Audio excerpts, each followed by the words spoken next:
Code 2 as an RTS definitely had a rough history, constant comparisons to its predecessor, controversy, balance issues. Most of those, however, had been forgotten and left in the dust, but not by everyone. Hello, it's me, Negev here, and today we will explore this magnificent piece of art. For the unversed, this is an iceberg.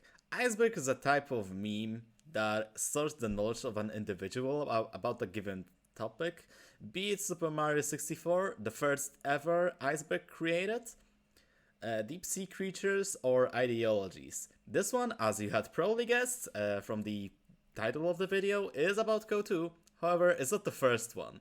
First Code 2 iceberg ever was created by Riza, a former community member, with some assistance from me, and then I decided to make my own iceberg. However, it wasn't really good, to say the least, so I decided to make my the iceberg once again. This one is separated into 5 tiers, and it's a mix of drama, canned content, and obscure mechanics, at least in the lower layers or levels of the iceberg. The higher levels are all about recent events or content creators that aren't obscure as me. So without further ado, let's jump into it, because we got a lot of ground to cover.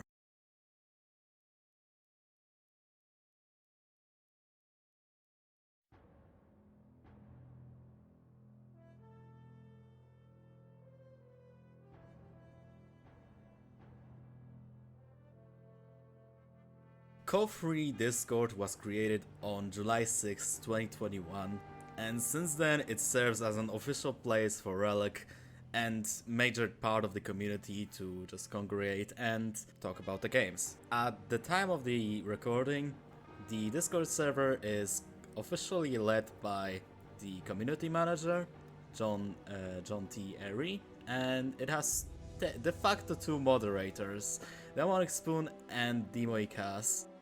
Together with the Discord server, there are the official forums, which had been created long time ago, and they are actually so old that I don't even know when they were created. Maybe they were created some point during the lifespan of Code 1, maybe they were created just as the Code 2 was created. Surely one thing is known, is that they are pretty old. However, the latest rebranding of the forums was on July 6th, together with the Discord server launch. 4v4s are the most popular way to play the game, and as the name suggests, they pit 4 players against 4 other players in some of the largest maps Code 2 has to offer, like for example the Steppes, or Port of Hamburg, or Leon Forest, and so on and so forth. Bridge maps, as the name implies, are the maps that do have bridges in it. I know, I just discovered America. And those bridges are usually placed in a way to create a choke point, allowing the players to create a stalemate which can last for hours. Most popular maps of that kind are Sittard Summer, Lyon, or Achelos River, though the latter ones being from Code 1. Code 2's Steam forums are a pretty interesting place. Firstly, they were never really moderated, even during the days when Imperial Dane was a moderator, or today, after the current community manager taken over. Secondly, they are mostly inhabited by players who have very little understanding of the game, and thirdly, due to the age of the forum, there's a pretty big chance that every once in a while someone will just necro a post from like 2013 just to say, haha, funny, or something like that. 170 mod is the most popular mod for Company of Heroes 2, created by Sneak Eye, guy who is considered a god among the modding community. The premise of the mod is pretty simple: fill out the Code 2 unit roster to the absolute limits, from snipers for Western Front armies to weapon racks for Soviets and reorganization of the USF pizza base. 170 has almost everything but a presence in Automatch. XSOP refers to absolutely every single unit in the game, since most of the units in the game, even the least troublesome, were at some point considered overperforming to some extent. This is the case nowadays for Pathfinders, Aviary, Guards, and in the past it used to be applied to almost everything. SC-76 for its free barrage, conscripts for their cheap SVTs who were given out at 1 CP, Osttrooper for their immense map control, Panthers for I honestly don't know what, and so on. Most of the claims were given out by the individuals in Steam forums, but there were some people on random discords or other places who were making those types of arguments. The early DLC policy of Company of Heroes 2 was pretty bad to say the least. At the launch of the game, there were some commanders who were bluntly overpowered, like the Elite Troops commander for Osttier, which its main selling point was the fact that for a certain amount of fuel you could just give veterancy to your units. In time, however, those commanders were nerfed and given new identities, like for example G43 Stormtroopers for aforementioned Elite Troops, and in 2018 or 2017, I'm not entirely sure, Relic introduced supplies as a currency which you could buy commanders for. If you take a look at the workshop, you will notice that outside of history-inspired faceplates, there are anime ones, and honestly, they are an overwhelming majority of it. Why weeps are just so attracted to this game and making content for it? Honestly, I just have no idea. Wikinger is one of the most popular realism overhaul modes, featuring its own game mode focused on capturing points in general rather than a few victory points, an extensive tech tree, as well as a completely revamped doctrine system, which is more similar to that from KOH-1 rather than the commander system of KOH-2. Spearhead is, or rather are, a group of mods which focus on realism and is generally considered to be the less varied but more polished of the mods. In recent years, Spearhead has been divided into de facto two mods: the original Spearhead, which had ended its development in 2020, and the Stokomolvi version, with the latter one still being worked on to this day. Currently, SkippyFX has 47k subscribers. Greyshot channel is one of the oldest covering the game, and it's focused on 4v4 casting, mostly games that have been sent by Greyshot 117's viewers or patrons. Outside of KOH-2 casts, which is the main focus of the channel, Greyshot also does Hearts of Iron 4, movies, tutorials, and most famously, tier lists of units. Helping Hans is best known for streaming KOH-2 1v1s back in the day. However, nowadays he doesn't treat the game as seriously as he used to, mostly doing 4v4s with his viewers or drunk streams. Hans is also known for his, how to put it, explosive personality, which made him a little bit infamous in the community. A, also known as Matt, is the second most senior caster on this Iceberg. A mostly organizes tournaments, casts, and from time to time he also does tutorials. Also, if you had ever wondered why have I started my casting adventure, it's mostly because of him. Yes, I actually did start my casting adventure because of AE and his Noob Olympics series, which had just greatly inspired me to do the same thing. Also, he is British. 70p is a meme maker who has been active in KOH-2 community from 2019 to 2021, stepping away from the KOH-2 and starting to make other RTS focused memes after February 2021, however, never stepping away from the Company of Heroes franchise in general, making content about Company of Heroes 1 instead. And last but not least, we have SkippyFX. Skippy is the most popular KOH-2 YouTuber, mostly doing edited out 4v4s with some kind of a twist, like having 4 elephants on the field, or guys having a field day with Firestorm trucks, or, you know, just not having a great day at all, because KOH-2 is not about winning, it's also about losing sometimes. I know it's pretty depressing and a hard pill to swallow, but hey, it's like that. And with that, the first tier of Iceberg has been explained. Now, let's get below the surface.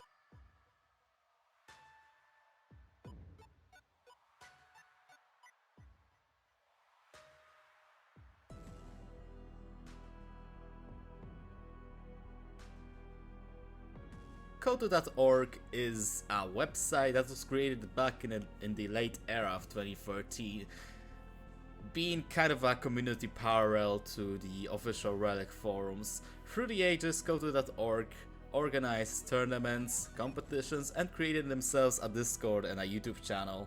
Nowadays though, YouTube channel is dead, while most of the forum members either moved on or just simply forgot it existed. In the case of the Discord server, it's kinda alive, however it might die within like 4 months or so, due to the sheer inactivity of the users and the drama that occurred in middle of 2020, which I'll be touching on way later. Ardennes Assault is certainly an interesting time capsule, just like the normal Soviet campaign. From Volksgrenadiers having their original veterancy to Falls having Panzerfaust, and Kubel being, you know, that Kubel, it's certainly one of the campaigns of all time. But we're not really here to reconcile about how overpowered the Fox Company and Rangers are. No, not really, no. We are here to explore how broken the campaign actually became. So let me shed a light on why is this a thing. So back in 2019, the Balance team has decided to rework the USF tech tree, and with lack of the proper mod tools that would allow Mirage and Company to extensively modify the game, they had to make do with what they had. And so they altered the USF tech tree, with command officer tiers being separated into 2 subsections, you know, the one granting you the unit and 50 cal/57mm respectively, and the other one granting you access to a light vehicle of your choice. In the original USF tech tree, that really wasn't a thing, and since AA had a different balance scheme, USF de facto became broken, with the most famous example being Rifleman having very peculiar descriptions, and Pathfinder becoming nigh impossible to get. Like, really, the only way to get them is like getting them via company veterancy system or something like that. Outside of that, they are also invincible tanks in the fuel grab mission, and so much more! So yeah, just even for bulletins, the Ardennes Assault just isn't worth it. Just don't play it, please. Easter eggs are most commonly placed on community-made maps, and they are mostly non-gameplay intrusive, with, you know, examples being Bueyo demo charges just outside of the map, and trust me, they can't be activated in any way, shape or form. I've literally tried everything. Ganon bombs, demo charges, Storm Tiger, nothing worked. But outside of that, there's also the Australia flag and Relic logo on Bocage, or maybe remnants of a long forgotten battle on Crossroads Winter. The only Easter egg that is capable of changing the game, however, is the medkit on Northern Mill Road. It's nothing substantial, but you know, it's still something. So that was a thing. Back in like June, maybe July, Relic, in their grand wisdom, had decided to censor some portraits, you know, because they decided that Grand Offensive and Special Ops commanders might be offensive to someone, and they did. But they kinda broke the game doing it. See, they accidentally reverted the game to the previous patch, making it very interesting to go back, because I remember just going into the game and just laughing at the old cheese that was in the game previously, like the overpowered Storm Tiger, Ostroopmen, snipers without their movement penalty, or Scots being underwhelming. Hell, the funny thing is that half of the community just suddenly woke up, literally rose up from their grave, and just started to download the game again. just to see the good old days, and then Relic reverted the patch next day to the correct version with censored portraits. Interestingly enough, however, this isn't the first time when something went wrong with patching, with my personal favorite being the Night of No Manpower Income, where, as the name implies, game literally did not give you any manpower income at all. Kuppelwagen Ace is pretty simple to explain. After getting rid of the suppression on it, the casual part of the community really became negative towards the vehicle and just decided to make fun of it, giving birth to one of the most popular memes within the community. There are Kubulaces with millions and millions upon millions of levels of veterancy. There are Kubulaces with Jagdtiger's gun. There are Kubulaces with Jagdtiger's armor. There are Kubulaces that were shooting Storm Tiger rounds. Just community running rampant and just, you know, it was honestly kind of adorable and funny for the first 3 years of that. Then it just became unbearable. LEFH used to have counter barrage until 2021, but then it was changed to the current ability, the airburst shells. The change was done due to the community outrage about how LEFH apparently had insane tracking, could hit vehicles at insane ranges and so on. And this whole debacle was spearheaded by Skippy himself, who, paraphrasing Stern Panther, had launched a somewhat childish crusade to get rid of the counter barrage. Tiger Race is perhaps the most infamous mission of Theater of War. Branded as extremely difficult, it grew to such an infamy that 70p himself literally made an edit solely dedicated to this mission, which is probably still one of the most bizarre things he had done about KOTOR. You know, outside of everything else he had made. Coltech, also known as the weather system, was a system that introduced dynamic weather into the game. Soldiers would freeze to death if they would be exposed to the elements for too long. They had special quotes about it, moved slower in deep snow and so on. And as you had guessed, it's no longer the automatch. Reason for it being that it slowed down the game, and with the introduction of OKW and a mainline that had an upgrade to get rid of the penalties of the Coltech became really bothersome to play against.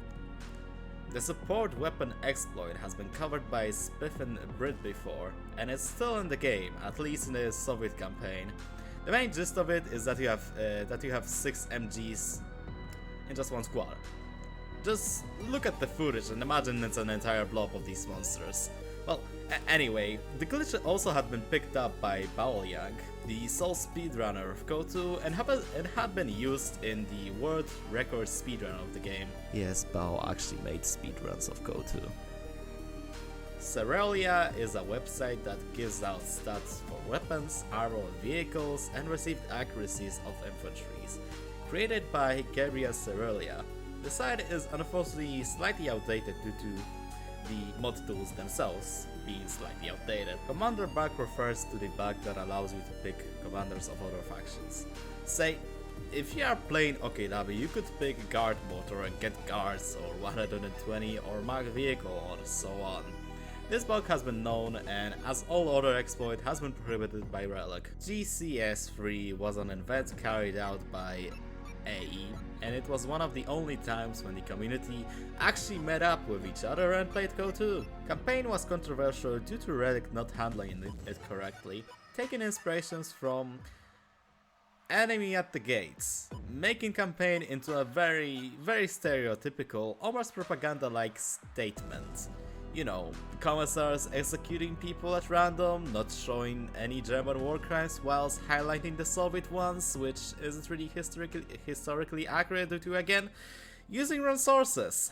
The only accurate thing about the campaign story-wise is the execution of Polish Armia Krajowa partisans, and you know, there's a certain video which goes way more into detail than I ever could give here, so you know, just watch it. It should be linked in the description. Starko is an ex-KOTOR Romano-Belgian memer, which had been active around 2019 to 2021.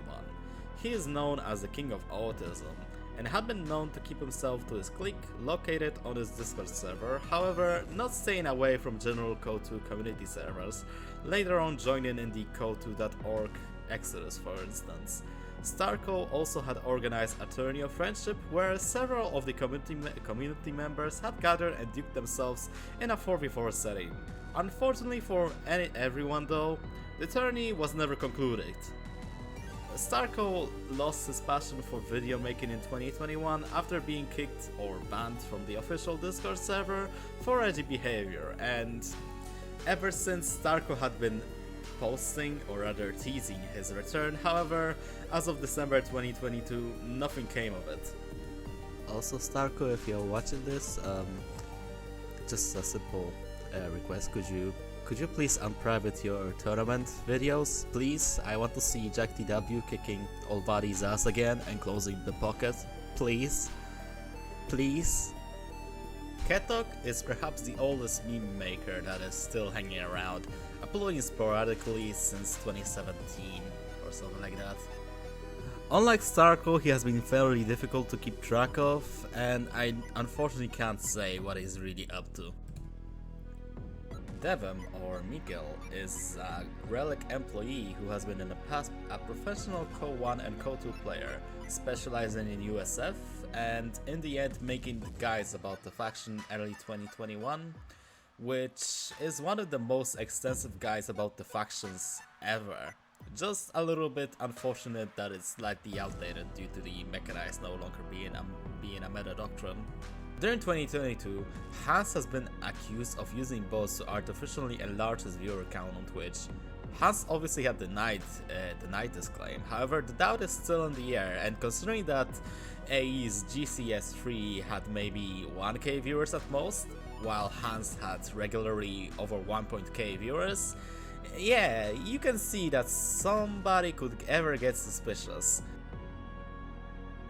One fear that was prevalent during this whole debacle was that Hans was just simply featured on the front page of Twitch and some random no-names just clicked on his Twitch, and since they didn't have any kind of account they couldn't comment and, you know, just couldn't do anything about it.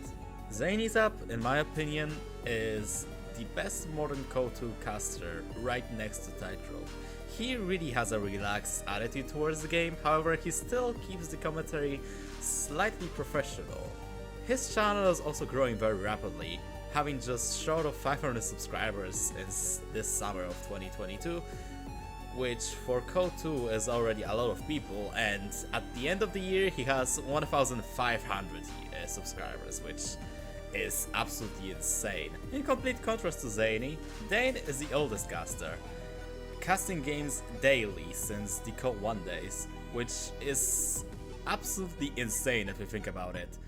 Dane also has a certain charisma in his cast, making them pretty entertaining for what they are. However, recently he has also started to be known for his very aggressive attitude on Twitch, where he just treats Brits as little satans, always as overpowered, and USF having everything in their stock arsenal. Dane is also known for going only for certain playstyles, like no AT guns, only P grants, 5-man grants, and so on and so forth, completely disregarding the healing bunkers, going as far as literally quitting the game when somebody built him one.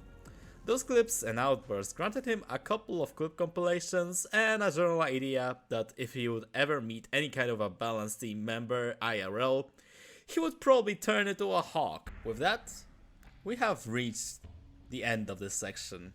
Now, let us commence to the bottom of the iceberg.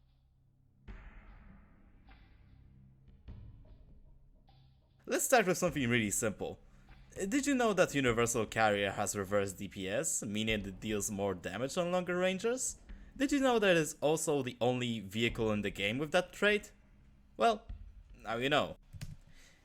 Gatekeepers are, in my definition, not the people who elevate themselves for a sense of superiority, but instead are people with an insane amount of games who are stuck at random levels. The most famous of these players is the Germanistan, the record holder for the most games played, Private Mog, the Mortar Extremist, and Rule World, the Co2 communist who is demanding that all units should be the same. Trenches are a weird structure. Back in the ancient days of Co2, they used to be not standardized, and they had two variants, the British one and the Axis one. British originally costed manpower, and could be only manned by a player who had made it, whilst the Axis one was neutral and free. Axis Trench was also prone to kill up to 3 models when it was destroyed, whilst the British one never had such a thing. Finally, both of them were standardized, and peace on Earth has been restored. Until players learn that you can block vehicles with them. Well, at least ghosting is prohibited. Demo charges used to be invisible to the enemy. Yes, the 300 damage IADs that you could stack with an AT mine for an instant detonations were at the start invisible to until you get some kind of a sweeper unit. Oh boy, was it fun to play as Axis. TR Clan is a 2v2 clan concentrating some of the best players that KOTOR has to offer. Initially solely a German clan, it had expanded internationally, having members all across the world. Also, the clan is so good that the members are often accused of cheating every single game. As I mentioned in the Cultec entry, Volks Grenadiers used to have a completely different role and upgrade. Compared to today's Volks Grenadiers, the released Volks Grenadiers used to have Panzerschreck upgrade, or as you might notice, the same combat package that today's Sternpios have. They also possess stronger veterancy compared to modern Volks, with Vet 3 providing self-healing, Vet 4 gave received accuracy bonuses, and Vet 5 a rate of fire boosts, because they didn't have assault rifles, so they had to compensate over that in their veterancy. Oh, and at release they costed 240 manpower and had normal frag grenades.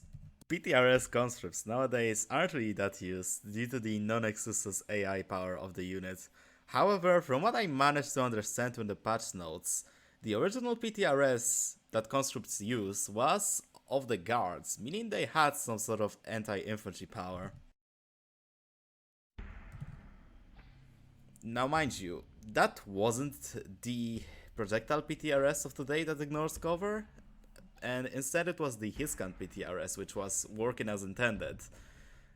And if that upgrade would land in today's conscript's hands, I would say it would be a little bit underwhelming anti-infantry wise, but honestly I can just speculate on that. Besides, this isn't really the main point of the upgrade anyway. Flamethrowers were overpowered. I don't think anyone would agree with me, however, if you need convincing, let me refresh your mind. Firstly, flamethrowers had an insta-kill threshold, similar to what current GLI G43 or Pathfinder M1Cs have. However, had significantly higher damage multiplier towards units and garrisons, and perhaps better AoE, though I'm not really sure about that. Now, add to that that the flamers were on very cheap units, or on Flam and a half track, or even worse, the KV8, and you've got yourself a nightmare of a balance for the first couple of months. This one is pretty funny. So, once upon a time, Relic had decided that the partisans were underperforming, so they decided to buff them by standardizing their equipment and slightly buffing their SMGs. Yes, that was before the time...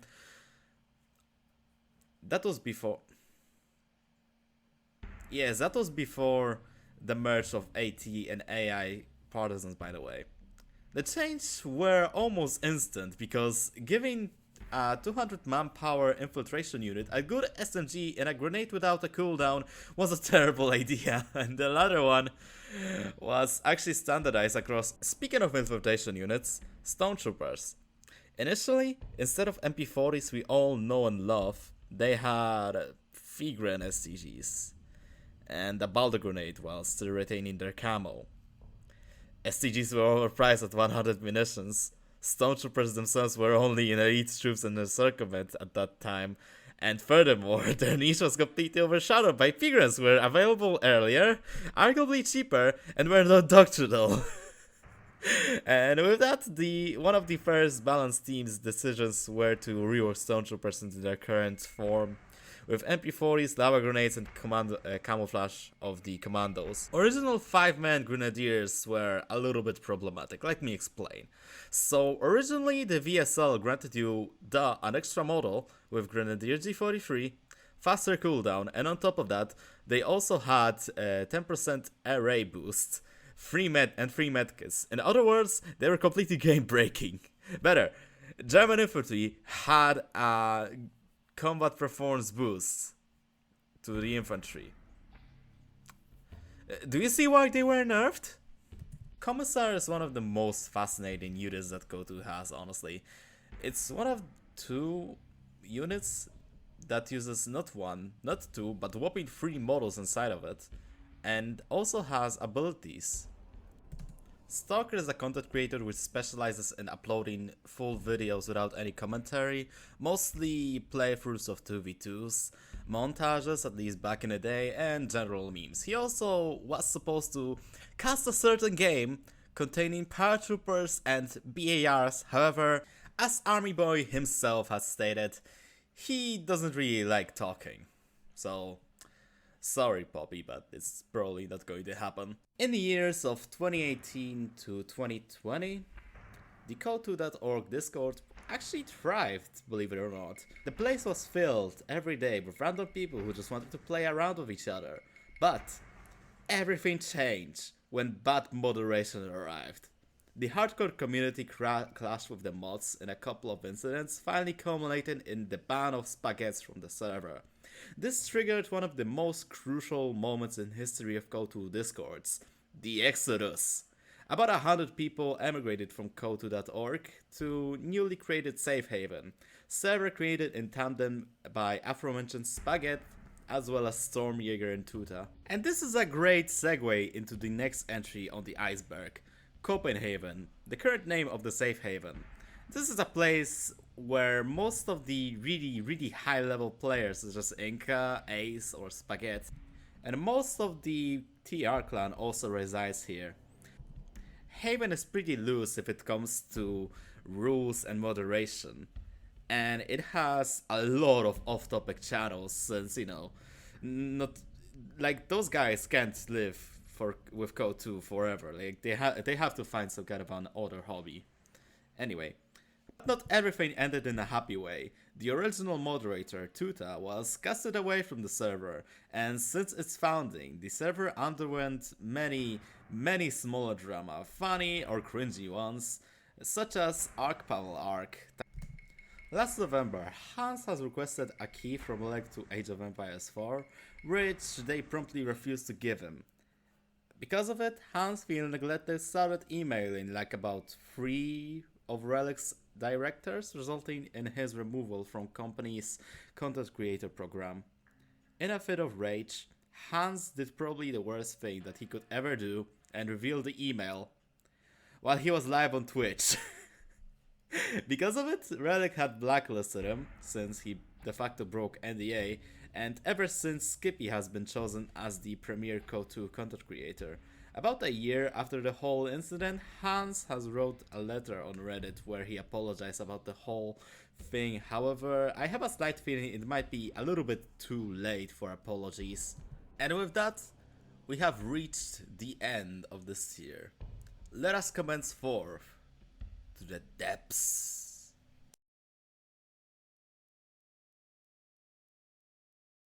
Honor Guard was the original name for Obersoldaten. This can be deduced by digging into the voice files of the OKW announcer, Honor Guard, reporting for duty. as well as background conversations. I overheard some Honor Guard Soldaten talking. What a bunch of crackpots. We need to stay clear of them. Suggesting that the name was retained until fairly late into the development of Western Front Army's DLC. Why it was changed? Well, the name itself is a reference to the 1st SS Armor Division, and since Relic at that time wasn't really keen on controversy, especially since they were fresh from the Soviet campaign drama, they decided to scrap the name and give it a quasi-ahistorical name instead. Originally, rear echelon units were supposed to be Afro-American. This is supported by the voice lines. Focus on the major damage! And the fact that current rear echelons are called Rifleman-1.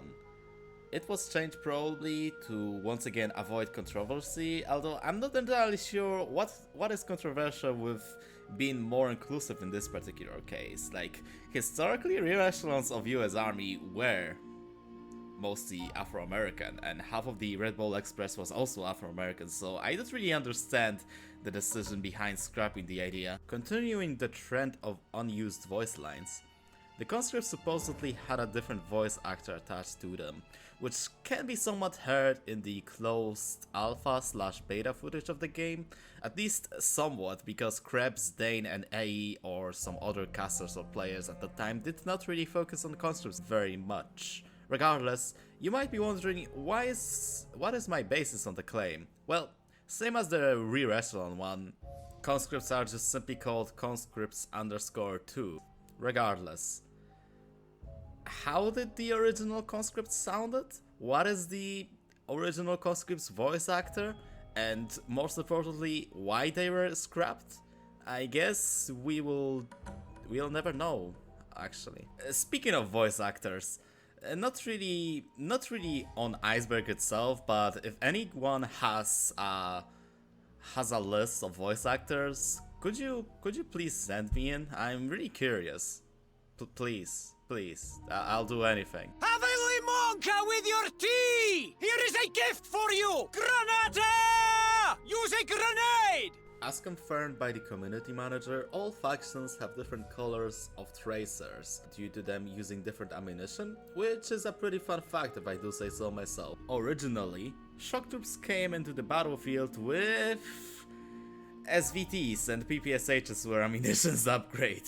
Same actually goes for the guards, they had to choose between either PTRS or DP27, which from Time's perspective is pretty funny, but honestly, let's go further with this concept. So firstly, according to concept arts, the Soviet HQ would change its appearance according to the commander you had chosen.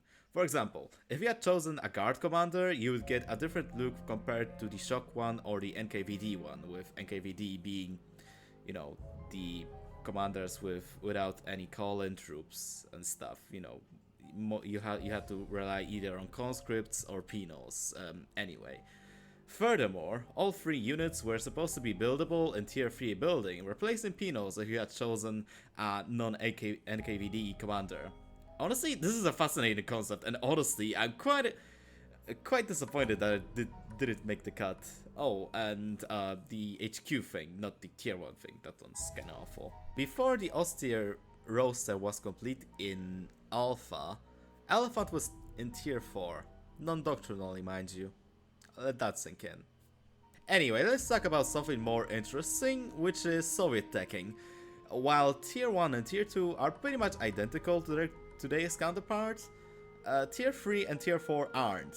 Firstly, you could build them independently from each other, something like the USF from Co 1, where you had to build the funny supply hub thingy first, and then you could either choose the light vehicle building or the heavy vehicle building. Anyway, tier 3 had T-34 and T-70 along with the half-track, while the tier 4 had to offer Su-76 and 85 and Kari. Weird times. Pretty weird times, honestly. Boris the Destroyer was a KO2 memer, active around 2018 to 2020. His activity, however, was cut short when his account was hacked. Eventually, he finally managed to get his YouTube account back, however, at that time he has lost any motivation to pursue his career in that field. Cobble is perhaps the most famous British main in the pro community, and for a good reason, because the man is just simply a goldmine of memes due to his inflated ego and controversial opinions, which essentially boil down to UKF bad. Safe Haven residents finally broke and started to make memes about the guy, and honestly, they are one of the most funniest things that ever came out of KO2. Hell, Starko even made an entire Iceberg about Kobo opinions. And finally, Bao Liang, the guy who used to speedrun KO2, compiled every single garbage quote that the Quebokian man had ever said until that point. And you know what? The document is in the description. So yeah, take a read if you want to. Speaking of UKF, have you ever wondered why the aviary is called the Demolitions Team by the announcer? Well, the Demolitions Team was actually in the game. The unused unit based on sappers was going to have demo charges, destroy cover and a cannon bomb, but as a trade-off they couldn't be upgraded in any kind of a way, and they didn't have any build options. Also, if anyone's curious, they had normal sapper veterancy. Recon sections are an interesting unit. So they are a section that had section cover mechanics and no upgrades, suggesting they might have been an upgrade to Tommy's, kinda like AT sections were an upgrade to them back in the day. Anyway, They also had completely different ability roster, insane amount of vision, and an ability to go down and invisible. And as a vet 1 bonus, they could ninja sprint with a smoke cover. Also, they are perhaps the only infantry unit in the game that doesn't get any kind of accuracy via veterancy. Observation Squad is an interesting concept. It is an officer squad conceptualized for the Royal Artillery Regiment, and it has 5 models. 1 Tommy armed with a Bren gun, 3 with Enfields, and 1 officer armed with Webley revolver. Ability wise, the officer could call in supercharged Saxon barrages, hence my theory about the squad being placed in artillery doctrines, you know, some kind of ancestor to the Valentine command tank or something. I don't really want to talk about the modern G43s because everybody and their mother at this point had seen Tightrope video about them. I much rather want to talk about the old rifles. So, they were in Elite Troops, Lightning War Jaeger Infantry. However, they were locked behind 4 CPs instead of 2. And the main difference between the rifles that we have today and the old rifles was that they weren't behaving like a carbine and instead behaved like a sniper rifle. They used to deal about 40 damage per hit, negated cover, and weren't exclusive with MG42s. How did... Raid sections definitely had a rocky history. So initially they started off as a non-doctrinal upgrade that gave sections 1 or 2 scoped Lee Enfields and restored their freshly nerfed camp bonuses. And as a trade-off, they could not build any sort of structures. Then they were reworked into a fairly reminiscent of their current counterparts, having 5 Lee Enfields that kinda were working like Garants, but not really. And then they were reworked into a weird section USF officer hybrid with those Garant-like Enfields and a Thompsons, which wasn't completely working because the unit itself, it was like priced at 2 CPs or something. And then they were finally changed to the poor old buggers that we all know and hate today. Irregulars were a unit that was available in Soviet Reserve until about 2015 when it was removed and replaced by 80 Partisans, because they were so obscure that I even think Relic forgot about them at some point. Anyway. The irregulars were supposed to represent Soviet soldiers trapped in pockets behind enemy lines, scavenging whatever they could find. Thus, they were very RNG based units. Sometimes they could come with STGs, G43s, SVTs, DPs, or even MG42s. However, nobody really cared about them, and all traits of them that we have is Veterancy Guide and 170 model, I suppose. Panzer IIIs were supposed to appear in Code 2, and they were supposed to fill out the same niche as the D70 did on the opposite side, as it has pretty similar stats to it. Also, the voice lines indicate that Panzer III might have been doctrinal. So I was about to end this section, however, I stumbled upon this thing. Yes, it's the list of weapons, or rather, the DPS chart of weapons that even predates the Western Front Army's DLC. And holy base, this is a fever dream of weapon curves. Like, the reverse DPS doesn't even exist. STG is literally the best weapon in the game, and MG42 has like 24 DPS point blank. Jesus Christ. Whew, that was some wacky stuff. Okay, so now that we have this thing over with, I wonder what we are going to find in the last tier, the Abyss.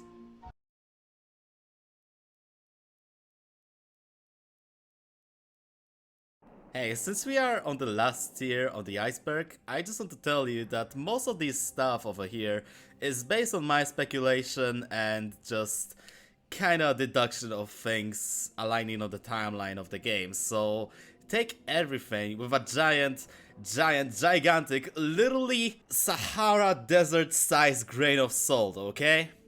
Great, thank you. Code 2 actually has a numerous amount of unused portraits, and since they don't really have a name or any abilities attached to them, I'll have to get a little bit creative in naming them, so here we go. And so, we have Starvation Doctrine for OKW. The I see what mothers did to us, man. And last but not least, an actual ant disguised as a human being. Impressive. One more thing about unused portraits. When you actually see the name for the Overwatch commander, you'll notice that it's actually described as an Austere commander instead of the OKW one, which kinda makes sense given that there are mentions of GLIs by the Austere announcer way before Jaeger Command Squad was ever a thing. Urban Assault and the next entry are going to be a little bit special since they are technically can't counted but not really, as they were given to a select few to test them out. And hell, there are mentions on places like Reddit and whatnot that some beta testers are still using this doctrine. Anyway. Urban Assault is an austere doctrine that was tested around 2013-14 and it was rejected due to balancing reasons. Firstly, the doctrine granted you the forward supply post, which surprisingly worked like the modern one. Outside of that, it's a 0 CP ability. Urban Assault Panzer Grenadiers, which I'm going to talk about in just a minute, incendiary rounds for mortars, munition blitz, which gives you a lot of munitions at a cost of manpower and its income, and finally you get yourself access to strategic bombing, which drops a crap ton of bombs in a general vicinity of where the ability was called in, killing everything called in a blast. Now for the Urban Assault Panzer Grenadiers, and they are whack to say the least. They are a 5-man squad, armed with 3 MP40s and 2 flamers. Yes, really, double flamers. In 2013 Code 2. Anyway, they also have a satchel charge, smoke and a medkit, as well as an upgrade to increase their durability, which honestly I'm not going to be surprised if it still gives them armor or something like that, so yeah. It sounds like a nightmare now. Imagine what could it be if it would be released in 2014. While Urban Assault is wacky and kinda overpowered, the not one step back doctrine is straight up game changing as it disables retreating, but as a trade-off you would get increased manpower income. You also got access to the Old Commissar. This version of the unit gives you bonuses. What kind of bonuses? Great question. And also, if the Commissar model is going to die, you instantly get pinned down. To something like the Ancient Commissar at the release of the unit. Anyway, also you get Manpower Blitz and Ancestor to the British Hold the Line, which is pretty funny as it gives you bonuses to your infantry. However, they literally can't move. And the Ancestor to Perimeter Overwatch in form of Scorched Earth Tactics, which targets every single enemy unit with rocket artillery in your sectors.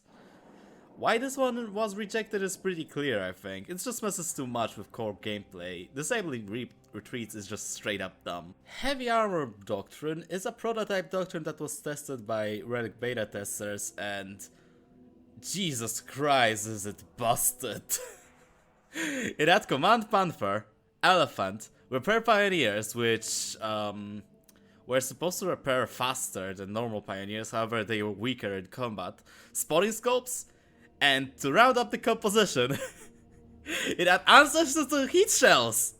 Oh, now that I think about it, this is the unnerved Elephant, so it still has to deal like 320 damage, meaning that if they are still giving the 33% damage boost, it means that Elephant would be dealing 425 damage per hit. Jesus Christ. Overwhelming armor, ironically, in my opinion, is kinda underwhelming. So, this doctrine in its structure is a little bit like Guard Motor, however, it has way more focus on AT instead of versatility.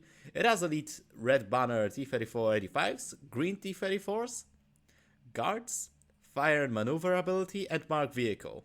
Available at 5 CPs, the green T-34s were cheaper than the T-70, however, after every hit, The crew would get shocked and stunned. God damn it. Fun!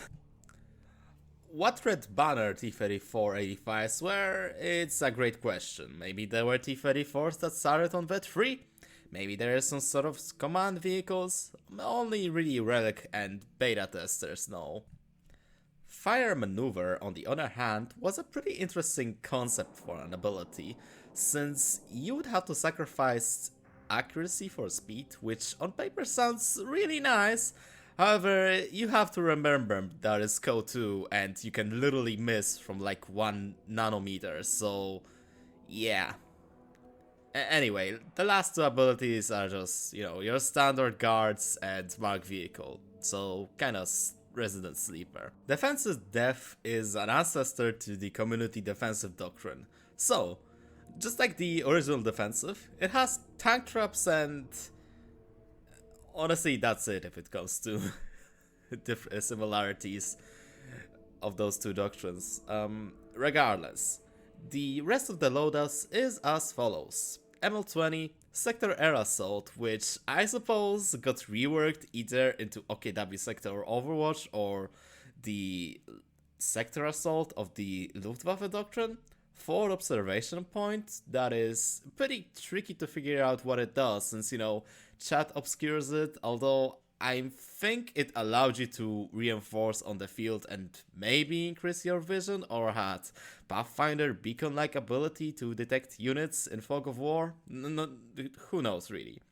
And last but not least, machine gun nests. Yes, saw it bunkers in 2013.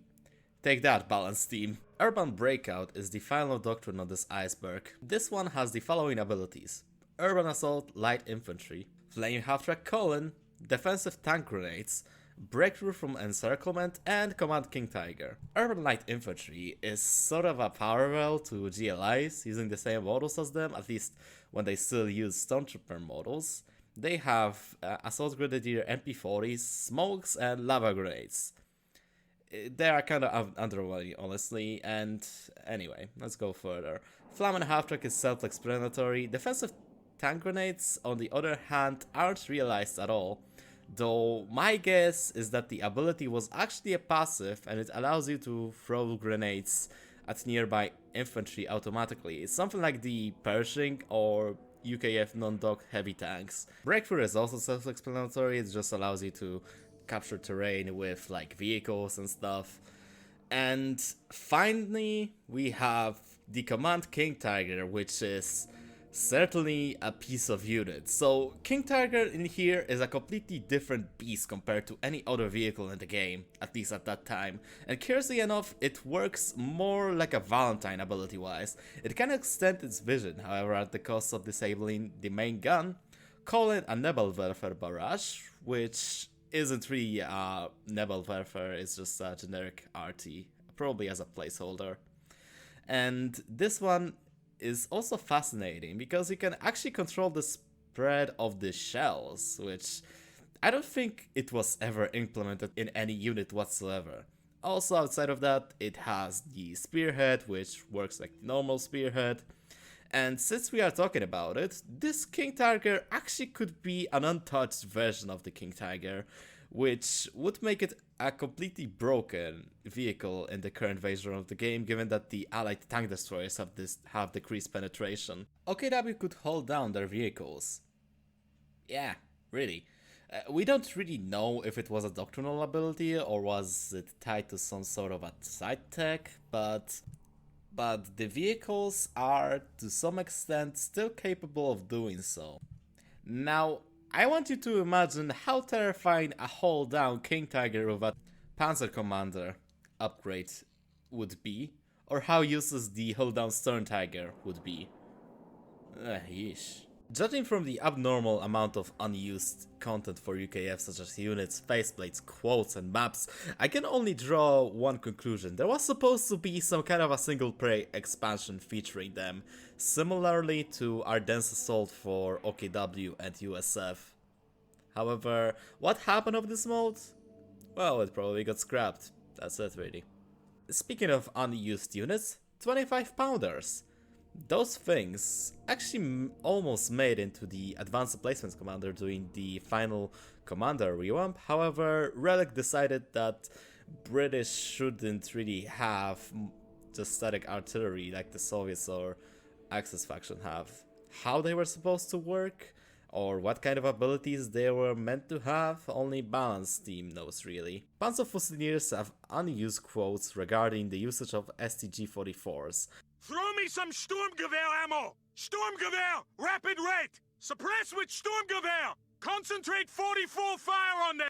Suggesting that at some point in development they were either a completely different Pigren-like unit, at least judging from the amount of DPS that they have, or it was a predecessor slash placeholder to G43s, although I have a slight feeling that they used to have STG-44s and they received G43s only after the G43 was changed into a run-and-gun weapon we know. Apparently, in some patch, the SWS half-track had an invisible MG42 in its cabin. Thankfully, and rather regretfully for me, it was quickly fixed. However, there are witnesses, and patch notes still exist for it, giving some evidence to it. Man, that would be an interesting thing to see, honestly. Back in the ancient days of unlimited Code 2 modding, the half-tracks had an ability to tow AT guns. I'm not joking, there's a video in the description if you are really doubtful about that. Anyway, yeah, that's an interesting thing. In the first releases with Company of Yours 2, combat engineers had an access to a unique barbed wire field, which used to not block but to slow down infantry and make them crawl. It was taken out and replaced with normal barbed wire after it was decided it was really unfun for both sides, as it made retreating a nightmare. However, the barbed wire field is still in the game and can be accessed via some mods. Deep within the files of the game, there's an unused icon which suggests that Conscripts had an option for a different assault package. It still contained PPSHs of unknown, sadly, number, but more importantly, it contained a flamethrower. Yeah, it was scrapped for balance reasons, since look how great the flamethrowers turned out to be in the Rifle Company. You know, with all these arguments about balance and people claiming to see things that aren't in the game multiplayer-wise, I can only ask a question. Are Code 2 copies personalized balance-wise? I saw people claiming that Stormtroopers have bundle grenades despite them being taken out ages ago, so is Code 2 personalized? Am I going insane because of this Iceberg? Mind you, I am doing this for an entire week, every single evening. So yeah, I'm not entirely sane at this point. There's just so much co-info right now in my brain that I probably am going to just jump out of the window when I'm done finishing this video. Jesus Christ. And finally, the final entry is probably the most curious one.